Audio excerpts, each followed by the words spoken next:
guys and ghouls, and welcome to Fright Mike. I'm Liz. And I'm Sam.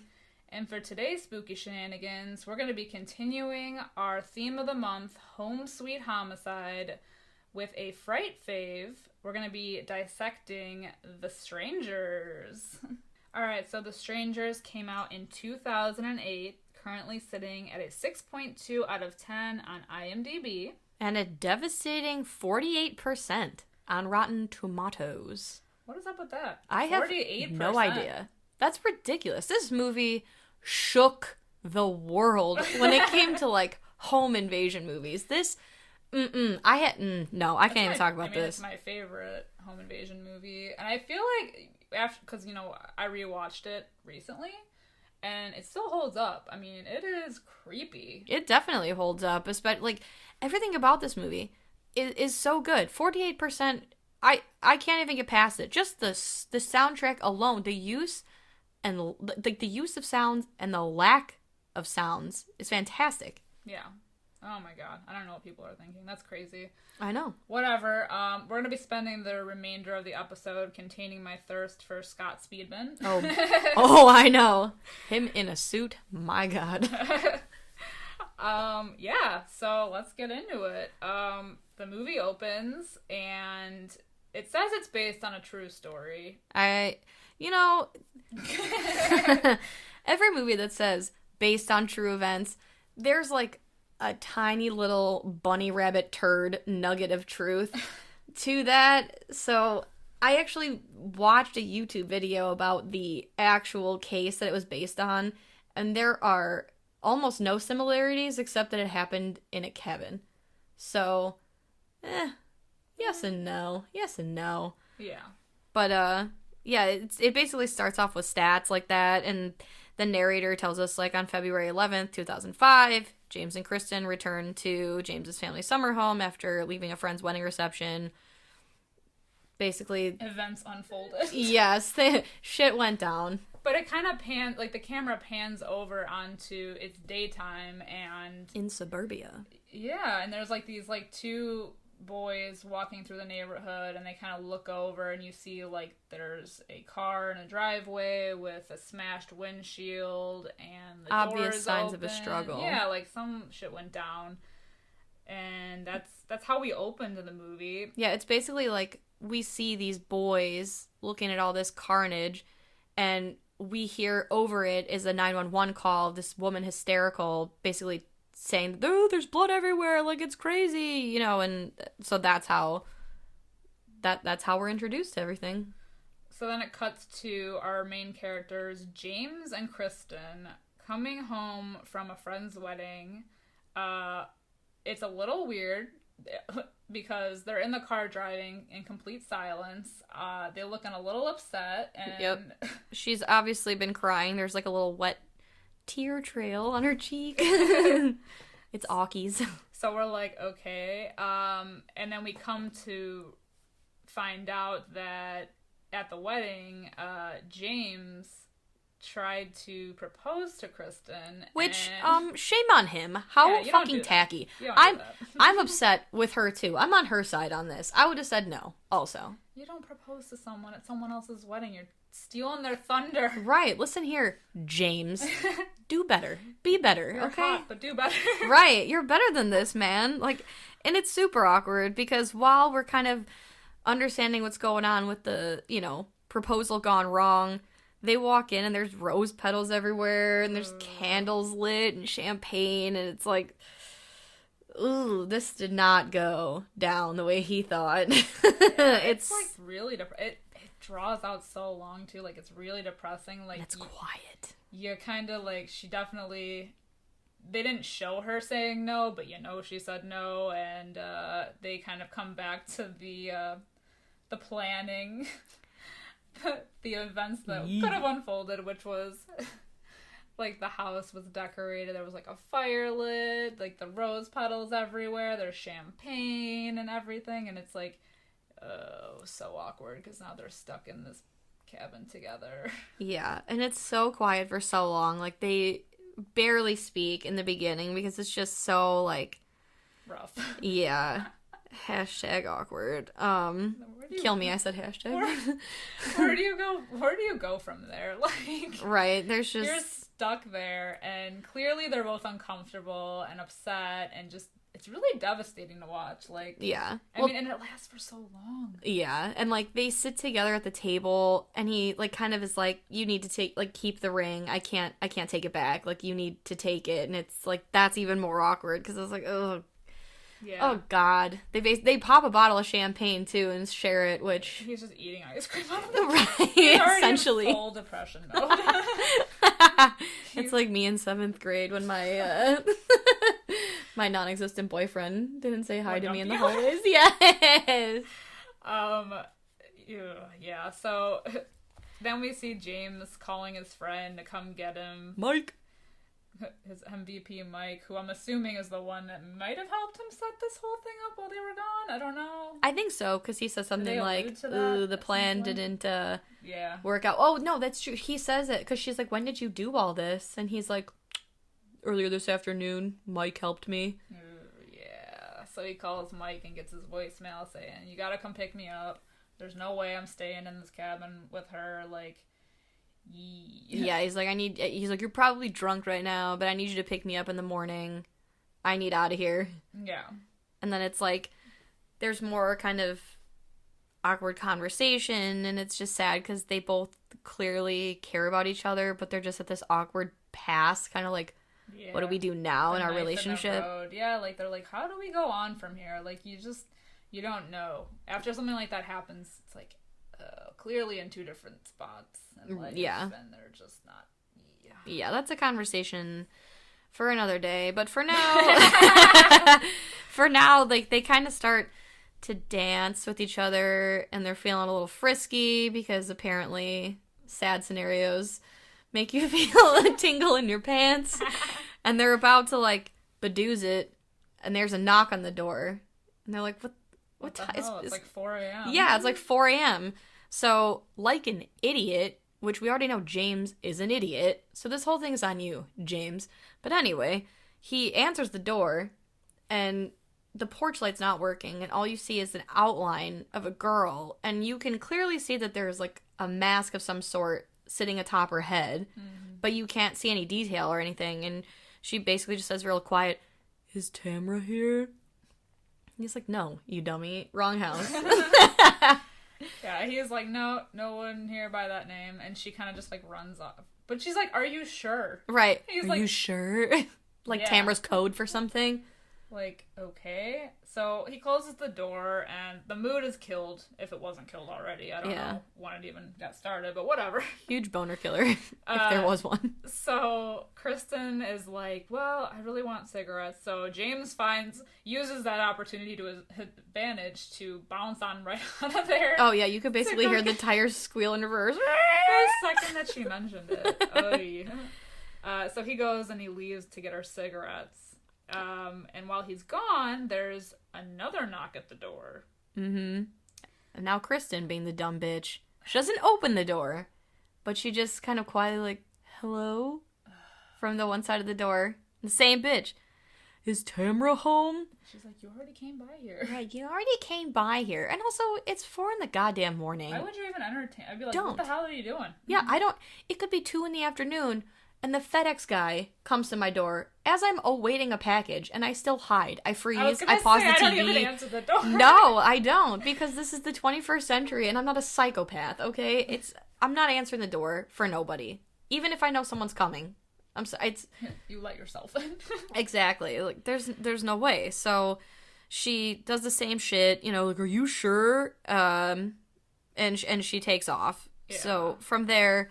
But you know that this is all just a ploy to make sure, because clearly these people that are watching them are making sure they saw a car leave the driveway. They want to make sure that there's still somebody in the house. Ooh, good observation. Yeah. Yeah, that's true. Like, they're probably like, oh, we want to make sure that there's someone still there. So they did the second knock, and that's why. Right, because that'd be super depressing if they broke in with all these fun booby traps and ain't nobody there. Mm-hmm.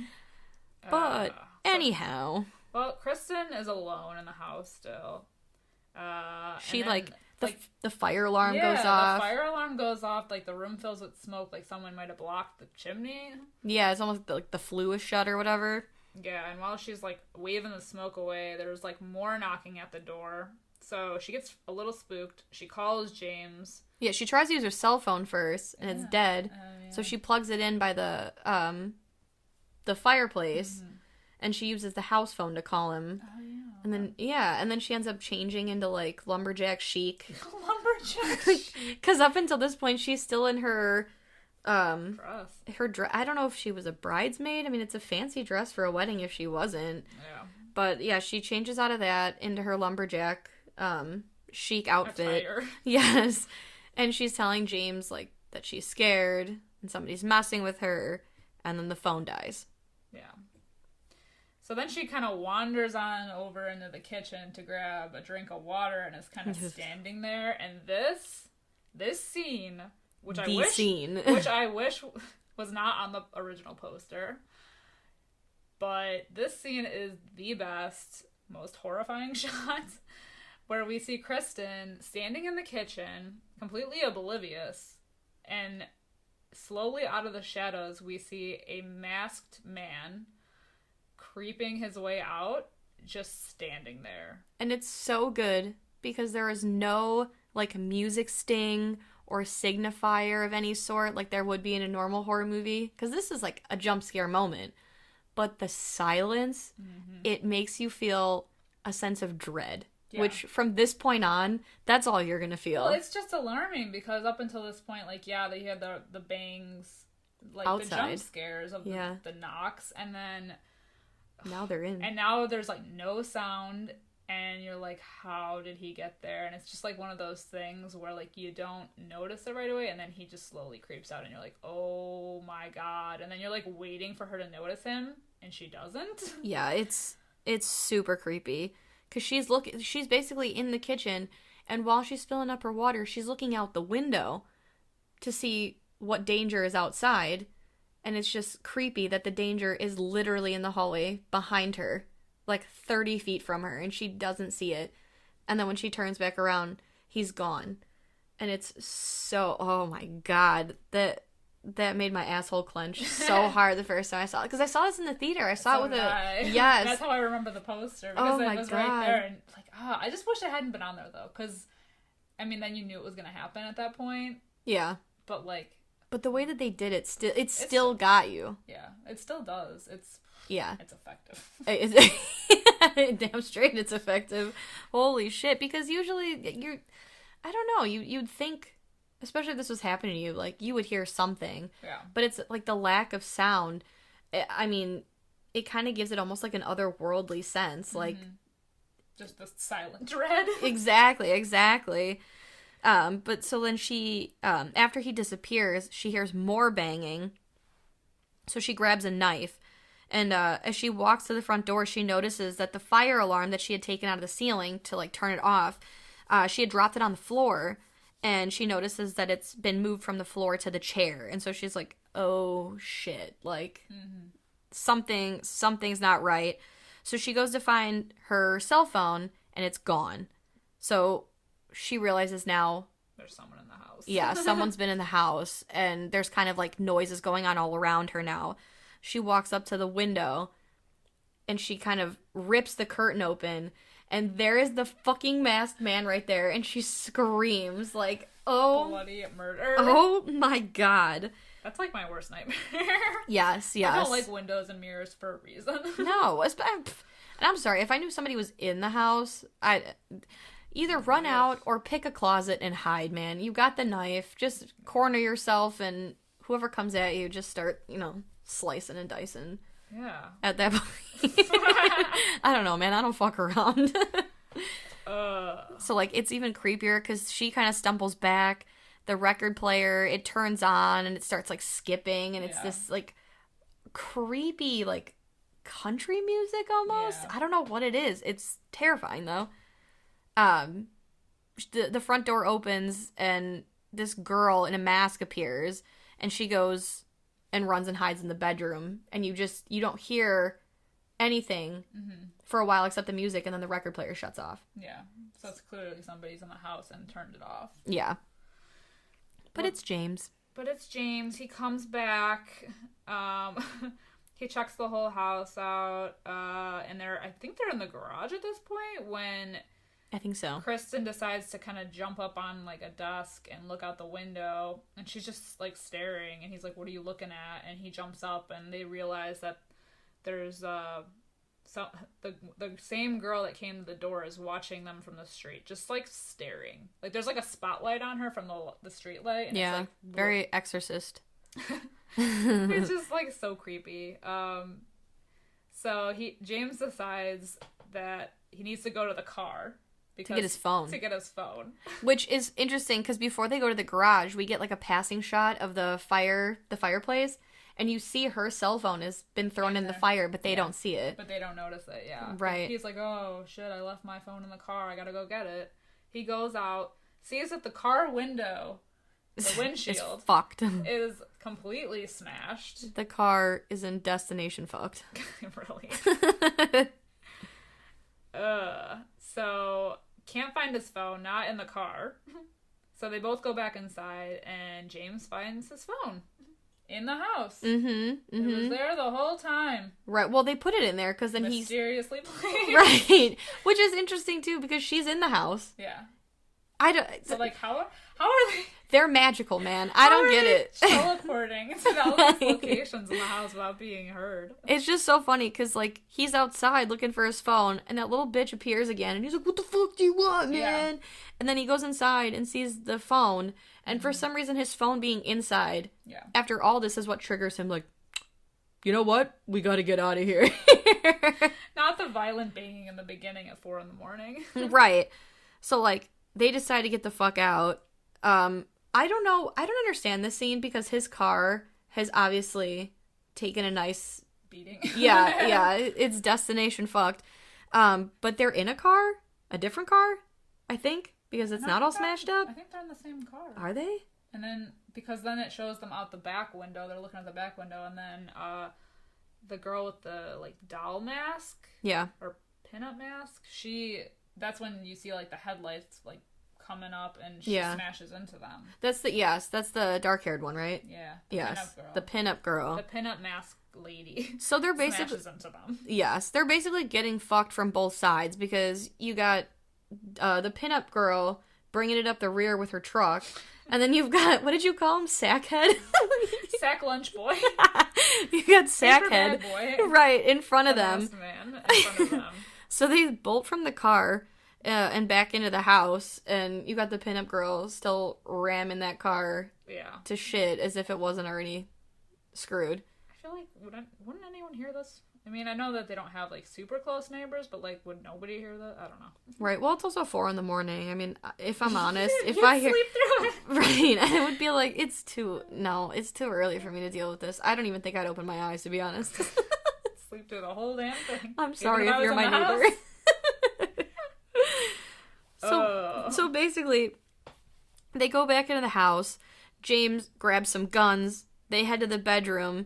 And then they see, like, their curtains are open, and they see hello is written in red, a bunch of times. But it's interesting, because they do this a couple times, they write on the windows. And I don't know if they're writing from the inside, or they're really good at writing backwards, but hello is written the correct way, so where they are looking at it and they can read it. They just have an awful lot of time to be doing all this stuff. Yes. If they are inside. I mean, it's like, I don't know.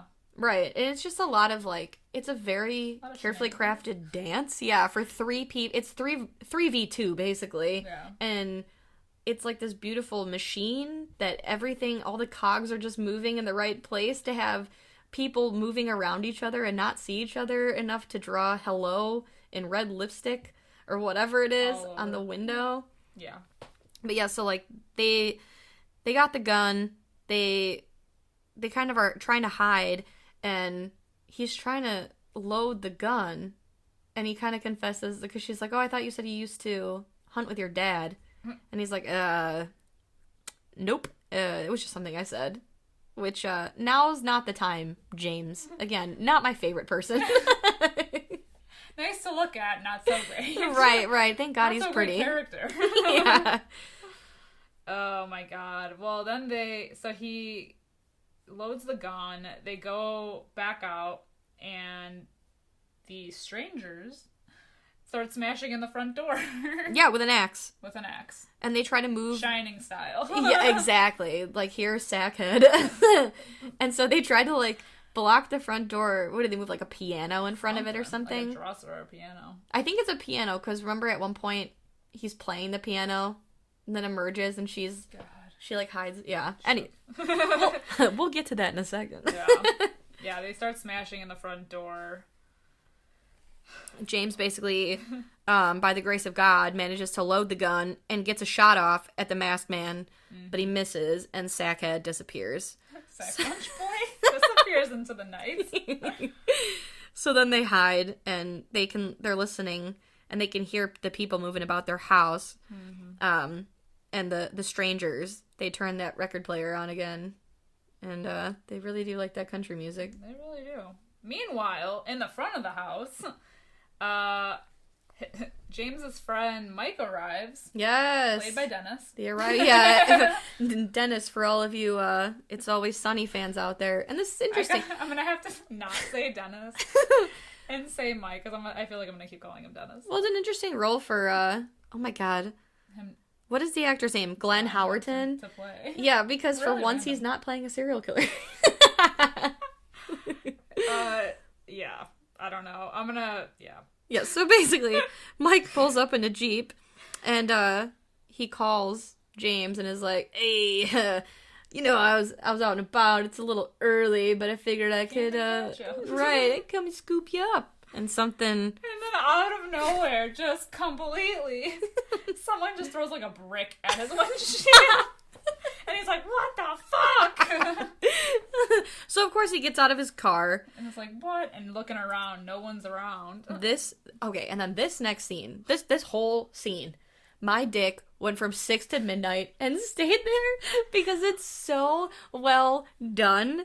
Oh my fucking god.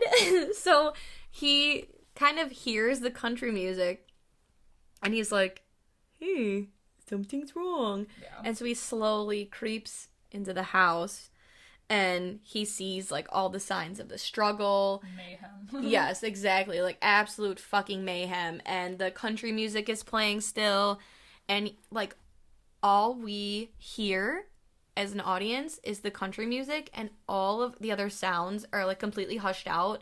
So, like, we see Mike walking down the hallway, and the masked man is walking behind him with an axe, and it's just so fucking tense because Mike has no idea, like, what's going on. Yes. He's just walking, but the masked man is kind of creeping slowly behind him. Mm-hmm. Like, he could have went all out and just hacked him up right there, but he's like, he realizes where Kristen and James are hiding. Mm-hmm. So he's gonna let this play out. Right. He's like in it for the, for the chase almost. Like, either he's gonna get him from behind with the axe, or, Kristen and James are gonna get him. So, like, as he's creeping, he gets to, like, the hallway, and the country music stops. And it is just so uncomfortably fucking quiet. Mm-hmm. And you, like, your asshole just puckers. It's, like, watertight. And he takes a step forward and is like, hello? But before he can even get it out, just, James just blows him in the head. Oh my god. With the shotgun? Yeah, I think it's a shotgun. Shotgun. He blows his head to pieces. Yee. And it's but like... doesn't realize it right away. He's like, wait, what? He thinks it's the masked man coming down the hallway. Yeah. He thinks he's won. So then, he realizes, he crawls over to the door, because he realizes then that it wasn't him, because, like... Yeah, he realized. And the devastation, he was like, oh my god, I just shot my friend. Rest in peace, Mike the homie. Rest in pieces. Yeah, no kidding. Honestly. But, realizes what he's done, just breaks down into tears. Kristen's like, what's going on? Starts crawling over to the door, and he just, like, shoves her back, and she's like, what's going on? And he's just, like, he's trying to tell her that he accidentally shot Mike, and she breaks down, and there's just, like, a moment of, like, Holy shit. Yeah, like, it's just, like I said, devastating. The dread just gets heavier and heavier the moment, like, every minute this movie goes on. And so Mike is basically like, there's a radio in the barn. You stay here. Mike, James. Did I say Mike? Well, from beyond the grave. Mike is yes. Time. So the idea comes to James that there's a radio in the barn. So he tells Kristen to stay there, and he'll try to go to the barn to call for help. And he sees "killer" is written on like the window in red. So like, Sack Lunchboy took the time to write out "killer" just to taunt him. He's a real artist, man. Here, give it up for Sack Lunchboy. Yeah, so at this point is when I get a little peeved. And I get a little peeved about this in most horror movies when this happens, because James goes to the barn to get the radio and leaves Kristen behind. Because this is he's like the second idiot. time that he's left her in the house alone. Like, you don't leave, you don't split up, you don't do it. The more this movie goes on, the more you realize why she says no to his proposal. He's just a shit human being. The constant bad decision making, I can't. He leaves her in the house to try to get the radio working. Why would you split up? I know. Well, oh my god. Guess what? He's a dunce, which we know, and he doesn't make it because he sees the pinup girl emerge from the barn, and so he tries to hide, and as he crouches down to take a shot, she whips that flashlight over and sees him, and then we got Sackboy behind him, and he fucking knocks him out with that gun. Mm-hmm. So Kristen makes a run for it, tripping in the process and completely messing up her leg. Mm-hmm, mm-hmm. So she's at this point, she's just crawling on the ground. And it's like kind of a cool shot because you see her like crawling close up and you don't really see anything around her because it's like the camera's so panned in on her. Yeah. And it backs up a little bit. And all of a sudden, like, the doll girl's right behind her. Mm-hmm. And just like following her as she's crawling. Yeah. But I don't think she sees her. I don't know. Well, even before, like, this movie is great, don't get me wrong, but they are just so, like, everywhere all the time to the point where, like... It's too perfect. Right, so, like, you know, James gets knocked out by the masked man, and then before she even starts crawling, she's sitting on the porch, and the masked man is now inside the house, and he's walking towards the porch, which is open, and we know that she's sitting on the other side, and you can hear him breathing. Yeah. That's all you hear, and so she hears, and that's when she gets up and bolts, and then the pinup girl, right? It's the pinup girl that she sees her, or whatever? Yeah. But, like, how did he just knock out James, and now he's behind Kristen in the house, yeah. Right? But yeah, so she sees the pinup girl, and, isn't that when she, like, runs, she, like, bolts and trips and gives herself a good schwack? Yeah. On the leg or something? Mm-hmm. Yeah, she messes up her leg. Yeah. And that's when she starts crawling on the ground. Yeah, she's a dummy. Well, Kristen gets to the radio and tries to call for help, but in the meantime, they're still kind of, like, taunting her. Yeah. They're, like, while she's trying to fix the radio, like, they're banging on the side of the barn, and they're, like, just completely messing with her. You can hear her, like, moving about. Yeah, and they're just trying to scare her, but she finally gets the radio answer, and the doll girl comes out of nowhere and just smashes it to pieces. Yeah, it's fucking wild. So then Kristen bolts out of there again, and she's crawling on her belly, which I assume she's doing that to, like, keep low and keep out of sight. Yeah. But, the doll face, or no, it's the pinup girl. She emerges from the barn. Then we got the doll face, the blonde. She's swinging. Mm-hmm. Kristen's crawling towards the house. She sees the car on fire. Mm-hmm. It's all like... It's all fucked. Yeah, it's all fucked. Oh, yeah. Well, she ends up getting back into the house. Power is completely cut, so it's just dark. Yeah. She's, like, hobbling down the hallway as the lights go out. And then that's when she hears that the piano is being played. Mm-hmm. So she knows that he's, like, right there. Yep. And we see him, like, come out from the doorway.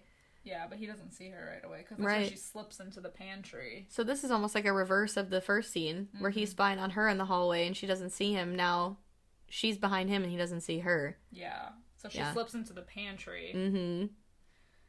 And hides there. It has, like, those slats, so she can see what's going on outside. The shit is so tense. This is another, like, super tense scene, because you can see, like, we're kind of watching through the house with her through those slats, and you can see him like come into the kitchen.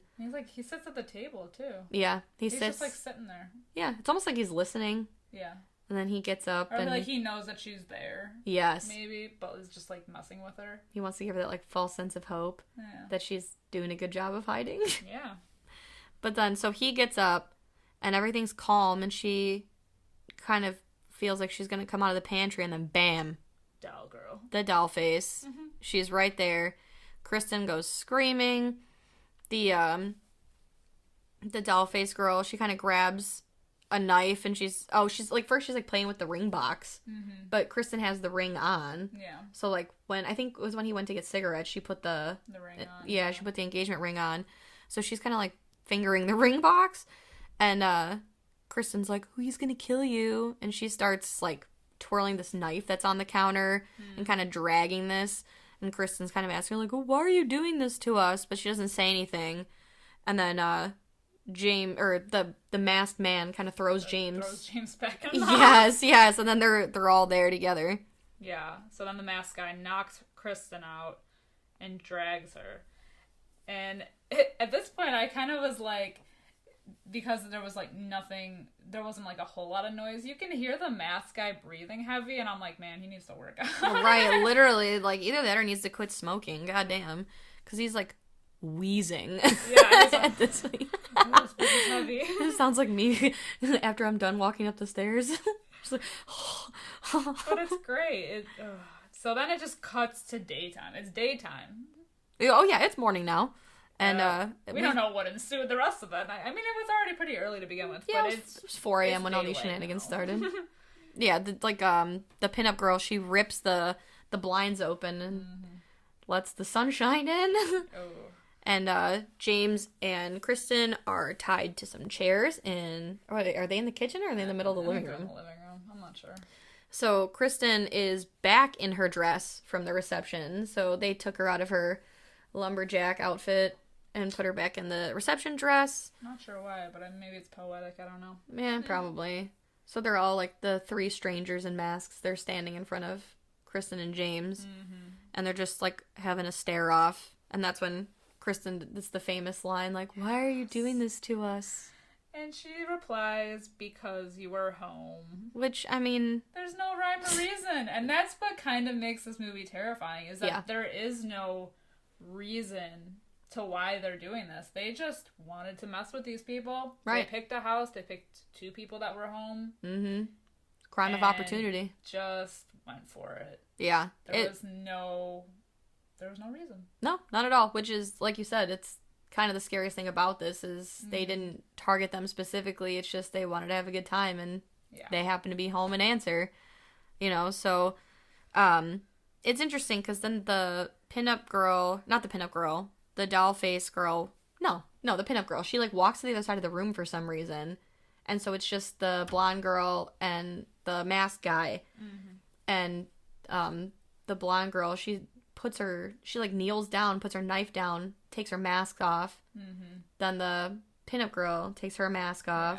Sackboy takes his mask off. So now they're all familiar now. Yeah, which is like the moment of defeat, because now they've revealed themselves to Kristen and James, and you know that they're not going to be surviving through this. I mean, they didn't have very good chances to begin with throughout the whole movie, but reveal. Yeah, once the identities are given up, it's you know they're done for. Yeah, exactly. So Kristen and James are kind of like trying to hold hands, and he sees that she's wearing the ring, and they say they're like, "I love yous." Because they know they're done for. Yeah. So then there's some slow agonizing stab sounds. Yeah. They really take their time. James first, and then they get her. The masked guy stabs James. Yeah. Then the brunette stabs James. Then the blonde stabs Kristen. Yeah. And it's pretty brutal. Yeah. It's something. Yes. Then we basically hear screams and then cut to the two boys from the beginning. Yeah. They're walking their bikes. They come across the scene again. No, wait, even before that, they pass the trucks passing them. Yeah, because they're like two like, I don't know what they are. They're passing out like Christian living pamphlets. Yeah, so you see the original truck that the strangers rolled up on it. You see them driving away, but they stop when they see the two boys heading toward the house, and the two girls get out. Yeah, the two girls get out, but the doll girl goes up to one of the boys, and she's like, "Can I have one?" And he says, "Are you a sinner?" And she says, "Sometimes." And just hands her the pamphlet, and they get off and they drive away. And they basically, like, as they're getting back in the truck, I think it's the brunette says it, and she just says, "It'll be easier next time." So it's like, what? Right. It's a family affair. Like, how much are you doing this? Like, literally. Like, what is their backstory? But it's like, it's the fact that we don't know their backstory, I feel like, makes the fact that this whole movie is so random and what they're doing is so random. It's like, you don't even need the backstory. No, because backstories imply that I'm going to start to care about these people, and I don't have time to care. I don't have the time. Right, I don't have the time. So, like, they get back in their truck, they drive away, the boys then roll up in their mountain bikes upon the scene.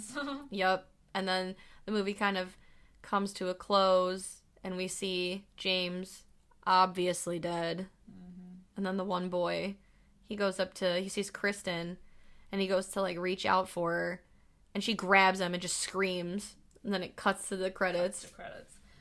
Now, I actually have the unrated extended cut of this movie, which had kind of a different ending. Go on. In this one, it's the same thing as before. Like, so after it cuts to, like, after the screaming, the agonizing screaming, they had just both been stabbed. It shows Kristen waking up on the floor. Really? James is clearly dead, in the background. But she wakes up, even after being stabbed, kind of drags herself over to Mike's body because she hears his phone ringing. So she tries to grab the phone, but the masked man walks back into the house and takes the phone and then just leaves Kristen to bleed out. Jesus Christ. Yeah. Wait, is that how it ends? Yeah. That's the, like, I don't know if it's, like, an alternative ending or, like, an extended ending. Right. I mean, it's kind of both, but, like, that, yeah. Oh, that's wild. See, I don't like that. Yeah. I don't like that, because then I guess that no, I like the original ending better. I like the theatrical better. Yeah. It's more of a scare. Yeah. Ooh, that's gross though. Yeah. That he just takes and he just leaves her there? He just leaves her there. Oh god. And then she kind of just like she blurs. she blurs. But some interesting fright facts about this movie. Yes, hit me with the fright facts. Yes. This whole movie was shot entirely with handheld cameras or with like those steady cams. Yeah. Just to give the like almost like dread effect of like you're constantly moving, so there wasn't like just like a standstill position. Yeah, it's like unsteady. Really interesting. Mm-hmm. And the director, whose name is escaping me, he claims this is like a true story about something that he read that happened to him. Really? I don't know if it happened to him or somebody he knew or had heard about it, and that's what kind of like they based the movie off of. Yeah. And then the last one I have is that they told Liv Tyler, because they were trying to get a reaction out of her, they told her that a noise was going to be coming from like a certain area in the house, but then did it on the opposite so that she'd be like freaked out and wouldn't know where the next noise was coming from. Ooh. Which I think is like really effective. Also, the director's name is Brian Bertino. Yes, Brian. Didn't you tell me? No, yeah, you just said that, right? Where they said that they'd have her like be out of breath all the time. Yeah. Oh yeah. Well, that in addition to like trying to scare her, like get real scares out of her, to give the effect that she was like constantly out of breath and like terrified, they would have her like do like laps. That's crazy. Yeah, or like jog in place, or like do like jumping jacks. Right. Hey, it's effective. To make her out of breath and like look like winded, like she was actually like running for her life.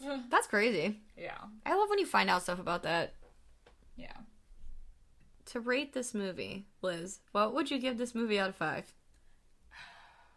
Okay, so I said that it's my favorite masked intruder movie, I'm gonna give it a 5 out of 5. Damn, I was also gonna give it a 5 out of 5. Just because it's just perfect. I mean, yeah, there's like, we gave it a lot of shit throughout, but overall, like, I mean, when I saw it, it scared me. It still kind of creeps me out a bit, even after like constant rewatches, and I just think it's like super effective. Yeah, it holds up over time. At least, I mean, from 2008, it's over 10 years old at this point. Mm-hmm. It still holds up. It's still creepy. I still remember the first time I ever seen it, and just even the use, and like I said, like the use of sounds and the lack of sounds, and just the slow, dreadful shots, like everything works in this movie for me. Yeah. I mean, I still hate James.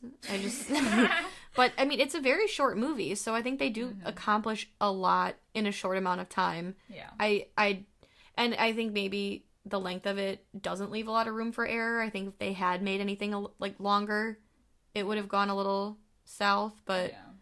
I think it's fantastic. I think the only thing I would change is how maybe in the beginning, I mean, I know that they were obviously trying to get at the whole point of like this failed proposal and everything, and how these people kind of had to come to terms with that. I feel like that could have been a little bit shorter. You think so? Yeah, just a little bit, just because I feel like it did kind of drag on a little bit. But overall, like you said, I love this movie. There's not a whole lot that I would change about it. And, yeah, it's perfect to me. So let us know what you guys think about the movie. Follow us on social media. We have a Facebook page, Instagram, and Twitter. You can just search for Fright Mike. Let us know what you think about it. Let us know what your favorite masked intruder movie is, if it's not The Strangers, or give us your recommendations. Until next time, I'm Sam. And I'm Liz. Rest in peace.